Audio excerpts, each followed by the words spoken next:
This is how a large American city will look through the radar scope of an invading atom bomber. Hello, I'm Charles Bickford. And this is the debriefing room of the 17th Bomb Squadron. That's a frightening bomb's eye view, isn't it? Fortunately, it was taken by a plane from our own Strategic Air Command. This is the aircraft that actually made the picture during a simulated atom bomb drop over that city. It's a 6-jet, 600 miles an hour B-47. It can carry a 10-ton nuclear payload. What's more, with in-flight refueling, it can drop them on a target anywhere in the world. 24 hours a day, in fair weather and foul, SAC fights an imaginary war to prevent the real one. As our most powerful weapon, it would be the prime target of an enemy sneak attack or sabotage. Our story tonight concerns sabotage. Directed against an aircraft commander from SAC's 15th Air Force, 220th Bomb Wing, Captain Robert C. Osborne, tonight's man behind the badge. March Field, Riverside, California. Headquarters of SAC's 15th Air Force. A B-47 returns from a routine mission. It's strictly standard operating procedure to land at tremendous speeds and pop the braking chute that stops a jet bomber. After parking their huge plane, the three-man crew enters the squadron debriefing room to relax a moment. First Lieutenant Hal Pulley, co-pilot.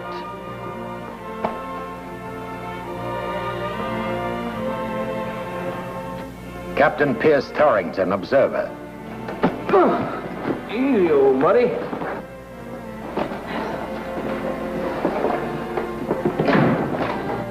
Captain Robert Osborne, the aircraft commander. How do you think we did? Good. Those last 3 runs ought to bring our CE way down. Are you kidding? We put a bomb dead center, and it better show up on that radar report. Old 00 Torrington, that's my boy. Let's keep sharp, then. Looks like we have a full-scale simulated combat mission coming up in a few days. Oh, your wife is getting here just in time for the great occasion. She getting settled all right, Pierce? Well, the Wary house and the base is fine, but they haven't given her a SAC security pass yet. 4 days she's been waiting for it. You were lucky she got her transfer from Travis so fast. How about that, Bob? Takes a little leave up in San Francisco, and the next thing we know, he's married to a WAF. You know, I bet your kids are going to be born with swept-back ears. Come in. Claire, this is great. How'd you manage to get down here? My CO got me through on a visitor's pass. Saw you coming in from the line, so here I am. Well, you've heard me talk about the crew enough. This is Bob Osborne, our AC. Hello. How do you do? And Hal Pulley. Very pleased to meet you, Lieutenant. My wife, Lucy, said to be sure and bring you and Pierce over tonight. She's anxious to meet you. Well, I'd be happy to. Well, what do you think of the little old 17th Bomb Squadron? Well, it's very impressive from what I've seen. Ma'am, you ain't seen nothing yet. This is the hottest outfit in SAC. Captain Osborne, have you and your crew seen the new security regulations that came out today? No, sir. They were just handed to us before takeoff. Well, Major, I'd like you to meet my wife, Claire. This is Major Hobart, our base provost marshal. How do you do, sir? See, you're not wearing a security pass, Lieutenant. No, sir, I was, Claire was brought into the squadron area by her CO. As you can see, she's wearing her visitor's pass, Major. Yes, so I noticed. Nevertheless, this is a restricted area.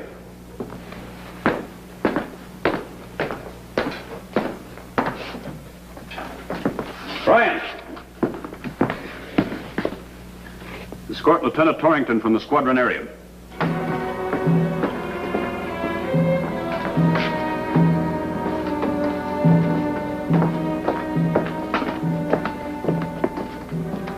Check those new security regulations.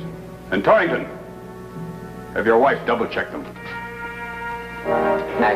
you can imagine, Lucy, how embarrassing it was when the provost marshal himself practically throws me out of the debriefing room. I wouldn't let it bother me. You know how SAC is about security. They even resent the birds flying over restricted areas. Well, in this case, we got to admit Hobart was right. Of course he was. I fully agree. Major Hobart has to be doubly careful. After all, the 220th is going on a full-scale mission soon, isn't it? Oh, they never tell us anything. Darn, I broke the thread. Lucy, do you mind if I go in the bedroom again and see how you fixed your curtains? Gives me an idea for ours. Oh, go right ahead.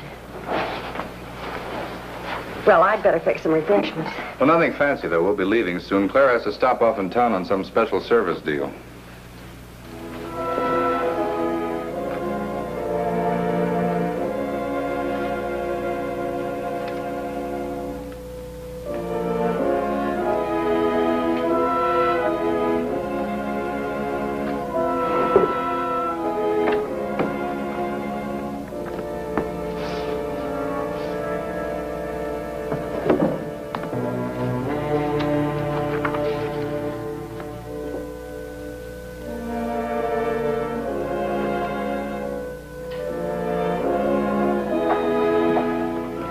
Lucy's just about got the food ready. Oh, fine, Bob. Should I leave that out? What? My flyers log. I've been keeping it since my World War II days. Most pilots don't do it anymore. Oh, I hadn't noticed it. I was taking down the measurements for the curtains. Coffee's getting cold. Coming.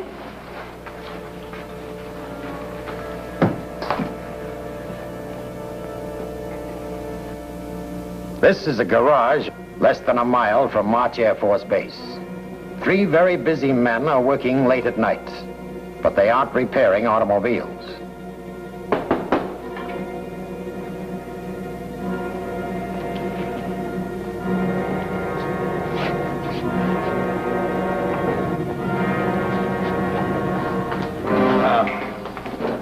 Good. Been waiting for you. Don't slam that door. This is delicate work. My, we're really in business. Yeah. Have a look. Security passes, flight line passes, identity cards. All as good as the real thing. You're a real artist, Patowski. Well, thanks. And Saugus, Natick, here's your identification. So we're aircraft maintenance, huh? Well, that's the idea. But you've got enough papers to penetrate any part of the base. Once. Well, that's all it takes if you do the job right. What'd you find out, Claire? Well, nothing on the line. I ran right into the provost marshal himself. Oh, very smart. Couldn't you get everything we need from your husband? Look, Patowski, if I've told you once, I've told you 10 times. I got my assignment before I got married. My husband's not to be involved in any of this. My orders cover me on that point. There are other ways. I've got something very interesting. Like, for instance? An AC's logbook, for instance. You've got it here? No, but I took notes. 238 hours in B-47s. 84 hours night flying. Formation work all this month. Didn't I tell you, Patowski? Mass formation takeoffs, 1 minute apart. That's what we've been hearing. And those contrails over the city, bomb runs. So the 220 is ready to go. That's what I'd say. Looks like they're going to fly a big one in a matter of days. The whole wing. We'll be ready for him. Come here, I want to show you something.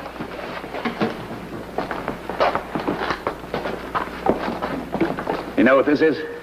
It's a wheel chalk. For a B-47. We've been turning them out by the dozens. With one unique feature. A little compartment for a time bomb.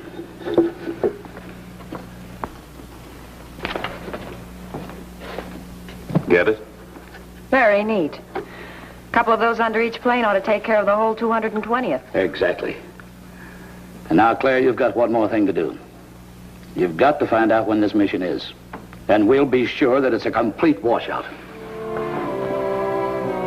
The important mission of the 220th Bomb Wing was scheduled for 2 days later. But on the afternoon before the mission, the B-47 crews are briefed. This is a big one, an all-out mission that shows the combat capability and war readiness of the wing. Gentlemen, your targets are all industrial complexes in urban areas. The entire wing is being employed as part of a simultaneous saturation strike. The purpose is to show that an enemy nation that decides to attack us first won't have any country to go back to. And finally, the session is almost over. Each AC will take along a briefcase as stuffed as an executive's at a national convention. Now remember, Lucy, we won't let them be too busy to go to that premiere tonight. Good idea. With all that night flying, Bob and I haven't been anywhere for weeks. Hi, honey. Hello, Claire. Hi, Bob. Claire has 4 tickets to a premiere tonight. Can we go? Sorry, we're flying. Again tonight? No, but we're getting set for an early morning takeoff. Too bad, Claire. That means Pierce can't go either. Well, we wouldn't have to stay for the whole thing. You'd get your 8 hours sleep. No, we'll have to have more than that this time. Have to be real sharp. Say, this mission must be pretty important. They're all important. Oh, well, I guess I'll have to find someone else in the wing who can use the tickets. Hey, what about the wing CO? Nothing like a gal helping along her husband's career with the boss. You can save yourself a lot of trouble, Claire. Forget about the premiere. You mean the whole wing is involved? Including Colonel Archibald? I didn't say that. I bet I know. It's a simulated combat mission, isn't it? Suppose you run along home, Claire. Pierce will be waiting for you. Bob. I'll pick up the curtains tomorrow, Lucy. Seems your husband has a grouch on. Well, you didn't have to be so abrupt with her. She asks too many questions. She's new on the base. Naturally, she wants to learn. I think there's more to it than that. It's not easy being an Air Force wife, Bob. Give her a little time to get used to it. That's good work, Claire. Now, if what you say is accurate, that means they'll be taking off about dawn, the whole wing, and that's what we came for. Saugus, you didn't steal that truck from the motor pool, did you? No, of course not. It's a civilian job. We rented it. They're all standard models. Hey, some paint job we did, huh? Stenciling and all. Come over here, boys. Now, at about 3 hours before takeoff, that'll be about 3 a.m., you'll enter the perimeter gate, about right here. Now, all you have to show would be your field passes and your base pass. Then on to gate 47. And from there, that's right. And from there, that's where you'll crack the flight line. It may be sticky. Ah, it shouldn't be. You've got your flight line passes and your work order. Besides that, they got some UAPs in there. And some of them will be pretty green. Well, you know the rest. Yeah, we go out to the B-47s, we put chocks under every one of them. Yeah, but remember, they're timed to go off at 0530. So be sure there's none of them left in the truck by then. Don't worry, they'll be hatching under the planes by that time. Hey, Claire, how much does a B-47 cost? $3 million. Why? I was just figuring a little multiplication problem. 45 times 3 million. Don't bother. I'll give you the answer. It adds up to the entire 220th bomb wing.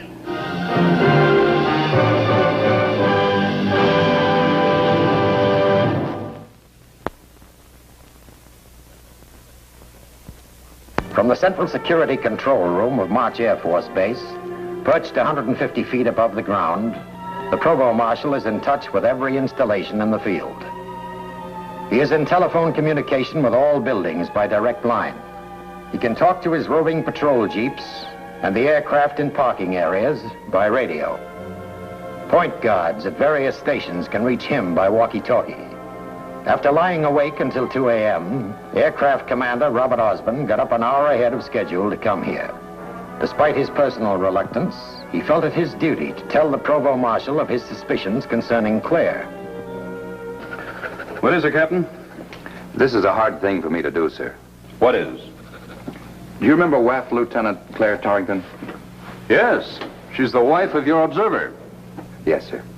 That's what makes it so tough. But I don't like some of the things I've noticed about her. You mean the way she walked into your squadron operations without a security pass? That and other things. Another time I caught her looking through my logbook. Anything else? Yesterday, when I came home from the briefing, she asked a lot of questions. Some of them quite pointed. Do you think she knows anything about this mission, Osborne? I can't be sure, but I think she does. Well, we better get her down here for a little chat. Now? Later might be too late. What's Torrington's number? 40099. Get me 40099.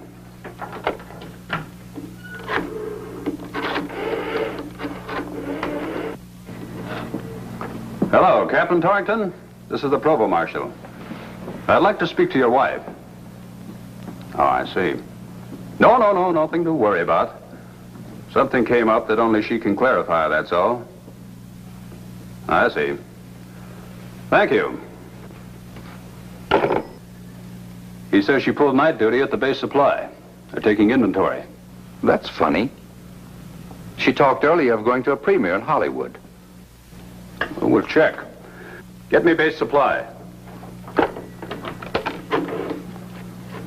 Hello, this is Major Hobart, Provost Marshal. Is Lieutenant Torrington there? I'll wait.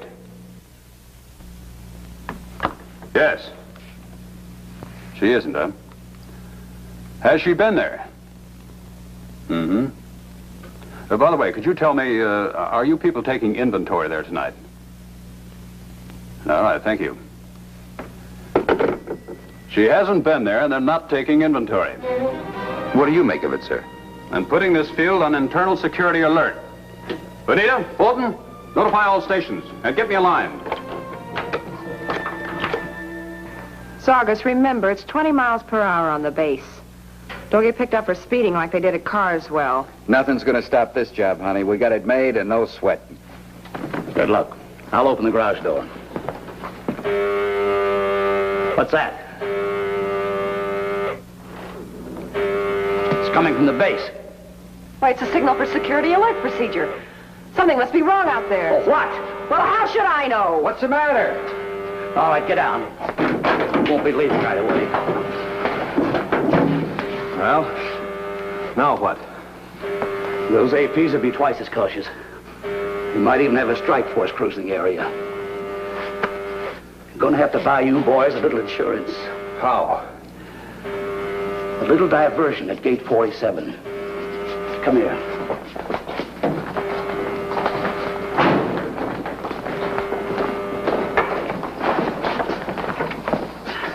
Take a look at this. Are you kidding? Why, we wouldn't stand a chance with that. You must have made it blindfolded. It's very inferior work, I admit. And that's exactly what we need. I want you and I to get caught. In all the confusion and excitement to give the truck a better chance to get through. Well, I don't know the details, Patowski, but there's one big trouble with the whole idea. What? During an alert, those guards play real rough.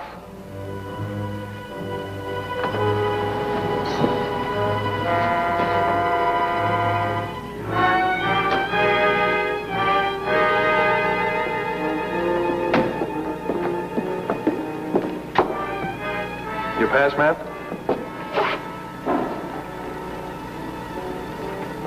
The gentleman's pass? This is Congressman Revere. I'm sorry, ma'am, but everyone who goes through this gate has to have a pass. That's ridiculous. Haven't you received a call from the Provost Marshal yet? No, ma'am. I've been to camps and bases all over this country. I've never been subjected to such indignities like this before, Lieutenant. Well, I'm sorry, sir. We'll have this taken care of in a minute. Look, you're not only being stupid, but insolent. I have my orders, ma'am. Let me see your pass again. Are you serious? I sure am, Lieutenant. You'll regret this. I'm going to make a complete report to Major Hobart. Well? This pass looks fishy to me. Look, Private, I'm getting a little fed up with your shenanigans. Wait here, both of you. Look, I'm a commissioned officer. You recognize my insignia, don't you? Yes, ma'am. Well, then I have the authority to take this man wherever I wish to on the base. Here's my pass. Come on, we haven't got all night. Let's go. All right, Mac, take it easy. I promised General Banning I'd be in the tower to watch the takeoff. He's not going to be happy about this at all. For Pete's sake, what's this all about? We're going to get chewed out as it is. What outfit you from? 220th maintenance. Here's the work order. Are you going? Come on. You seen our pass in the work order. How about it? What's on the truck? Chocks. Just plain, ordinary wooden chocks. Okay.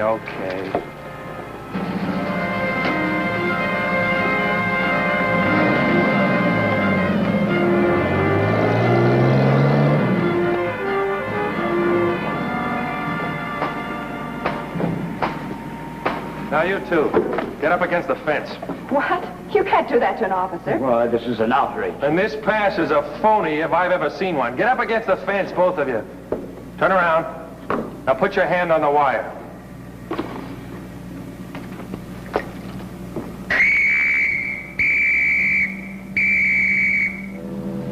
Saugus and Natick had one more problem before they could reach the huge B-47s on the line.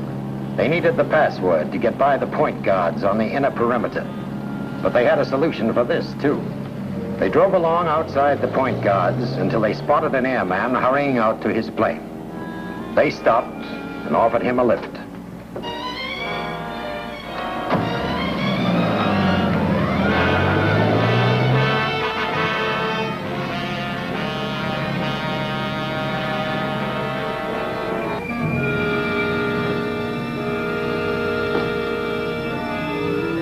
The hitchhiking airman gave the password for them to the inner perimeter guard. Now there was nothing to stop them from placing the chocks onto their objectives.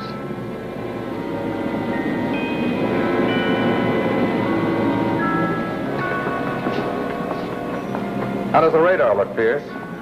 Beautiful. The life raft? Check. Okay.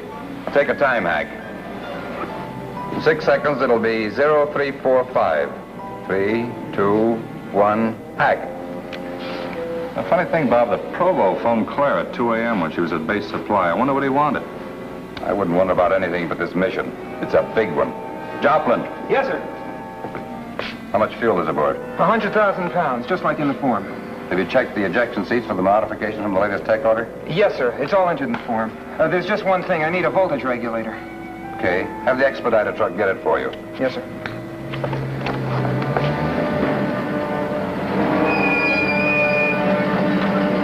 You guys from maintenance? Yeah, that's right. See if you can call your expediter truck and tell them I want a voltage regulator. That ain't our job, Sarge. We gotta pull all the old chucks and put new ones under every plane in the wing. Man, don't talk to me about chocks. We got a mission taking off. Now, go call your expediter truck. Look, you do your job, we'll do ours. You heard the sergeant give you an order. I'm sorry, sir. Orders are orders. All right, get to work, Matty. Wait a minute.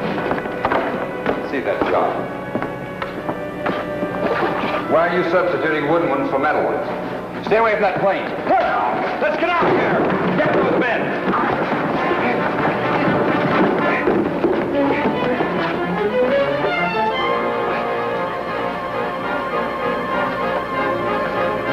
This truck is rigged. Torrington, get the word to every plane on the line. Search him, Joplin. Yes, sir. And then we're taking him to the Provo.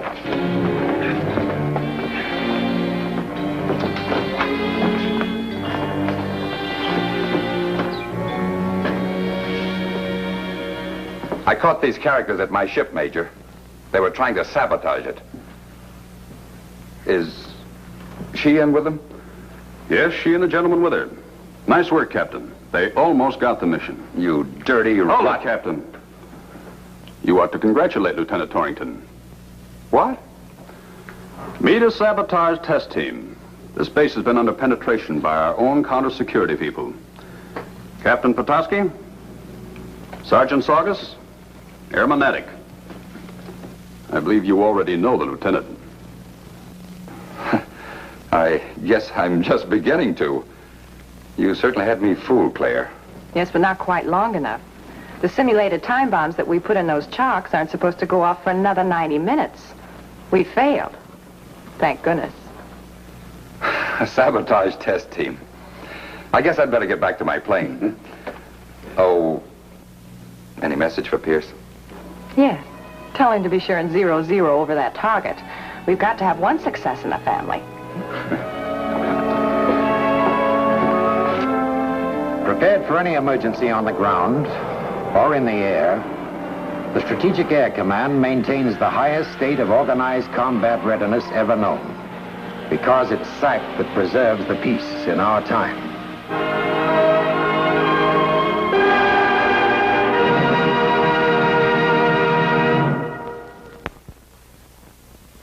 The 220th Bomb Wing successfully completed its mission. In fact, Aircraft Commander Osborne, Co-Pilot Pulley, and Observer Torrington have recently received promotions, and are now a select crew.